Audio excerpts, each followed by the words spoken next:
and welcome. This is Preeti. I'm so glad you're joining me today. I'm using this Jewel Bloom mini slimline die to create a Nordic thank you card.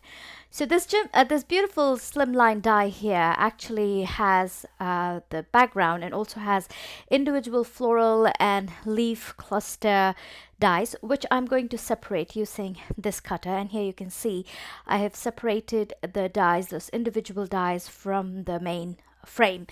We're going to use only the single dies, and I've gone ahead and selected my color palette.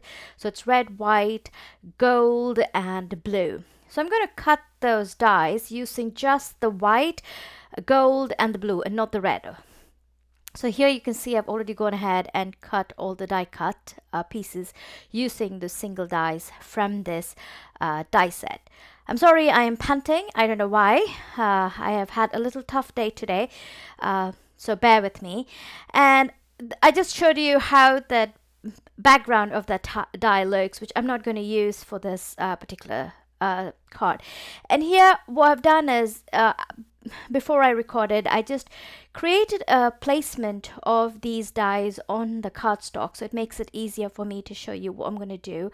Otherwise it'll take a long time for me to come up with an idea, because by the time I could come up with this composition, it took me almost 45 minutes to an hour, and I really don't want you to be bored watching me do that.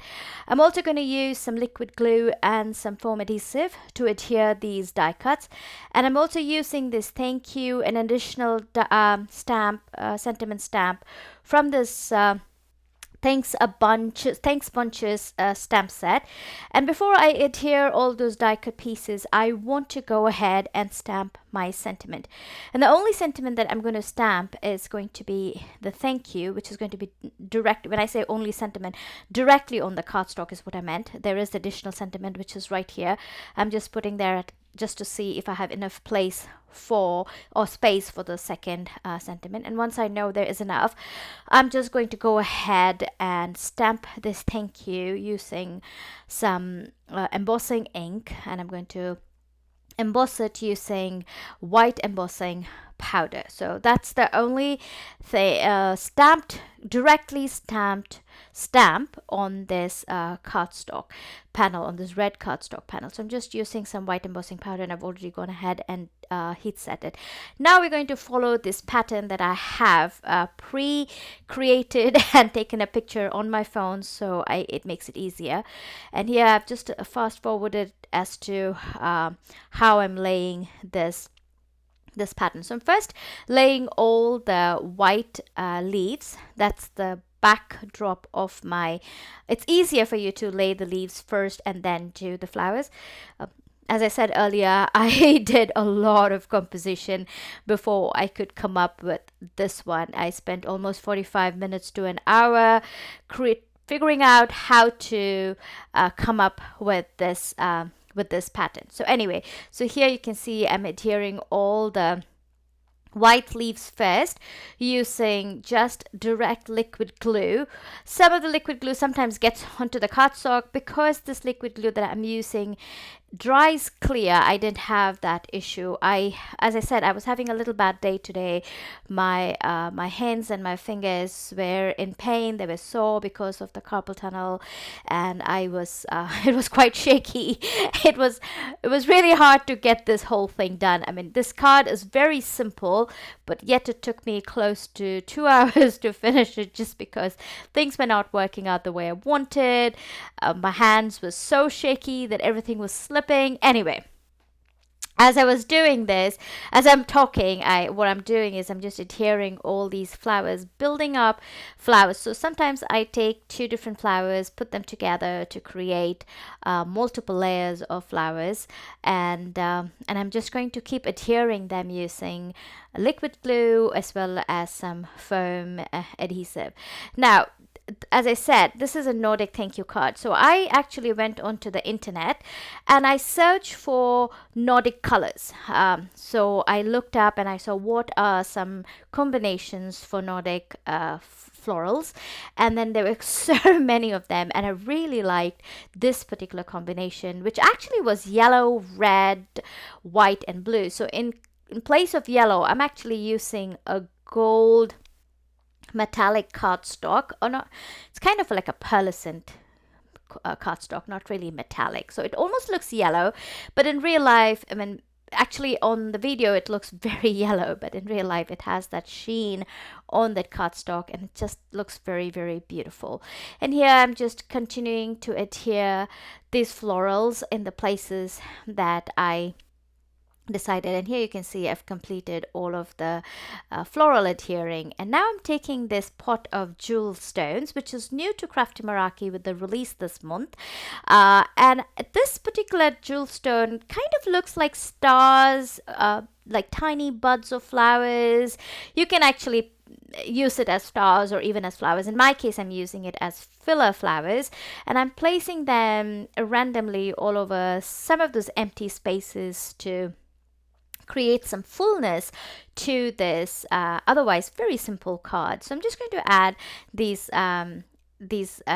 stones. So every time I do a placement of the stones, I always place the stones first to make sure that that's exactly where I want it, and then I go ahead and adhere it with glue. As you can see here, now I'm just going to adhere it with glue, and now that I'm done with that, now the center of those flowers are just tiny holes. I mean, you could always use the die cut that pops out, but I wanted to use more gemstones. So here I'm taking some pearlescent, like almost white, shiny gem drops, and I'm going to add that to the center of all the flowers. So I'm just going to use liquid adhesive and add those gemstones, and I use just the one size, the medium size of the stones, to adhere to the center of the flowers. And once I was done with that, which will be very soon here, I did speed up this process, and here you can see how that looks. I'm taking this white gel pen, and I want to add more to this card, just filling up a little bit more of those red spaces. All I'm doing is adding some white dots, and these dots, some of them are large, some of them are tiny, and creating various sizes of white dots all over the surface, just again, as I said, to fill up the card. Because when I was looking at most of this Nordic artwork and paintings, they had a lot of these tiny elements filling up those spaces, and most artists use dot work or tiny florals and things like that, and that's the reason why I decided to use these white dots. And I'm just using a scattering of maybe 3 dots in some places there are 2 dots, some places there are just multiple tiny dots, and I just kept filling all of this all of the cardstock, creating not creating, actually trying to make sure that there's no empty spaces. I mean, I always feel like when you add more elements, those major elements kind of pop out more, and adding elements in different sizes makes a big difference when you're building patterns. Like, for example, the largest elements here are those white flowers, and then it's the die cut yellow and blue flowers. So those are the largest. The next smaller element was the floral gemstones that I used, or the star gemstones that I used from Crafty Meraki. And then the next smaller one is this white dots that I'm adding using the white gel pen. So you can see how the pattern starts to form from the largest element to the smallest element, and that's how you build patterns. You build patterns from the largest to the smallest. Anyway, so here I'm almost coming to an end, just trying to make sure that I don't have any other space that is empty. So now I've completed all the dots and the pattern is fully done. And then this additional sentiment, I went ahead and stamped it using some black ink onto a white cardstock, and I just cut it into a small strip, and I'm going to adhere that with some foam strip just underneath the thank you. Initially I thought I'll just stamp this additional sentiment under thank you with the white embossing powder itself, but I don't know, I just felt like it needed some more popping element at the bottom, and that's the reason why I went ahead and added that sentiment in black And then I took a side folding slimline note card, which is 3.5 by 6.5 inches. And I'm going to adhere this white panel directly onto this white note card using some liquid adhesive. And I'm not using any more foam tape because I want to, there's enough dimension on the card panel itself, so I want to keep the base simple. So just adhering this panel directly onto this white note card, and that pretty much completes this card. And here is the closer look of all those patterns and blings and some more closer pictures of the card that we just created. I hope you enjoyed this video. Give us a thumbs up if you liked it. I'll see you next time. Bye bye.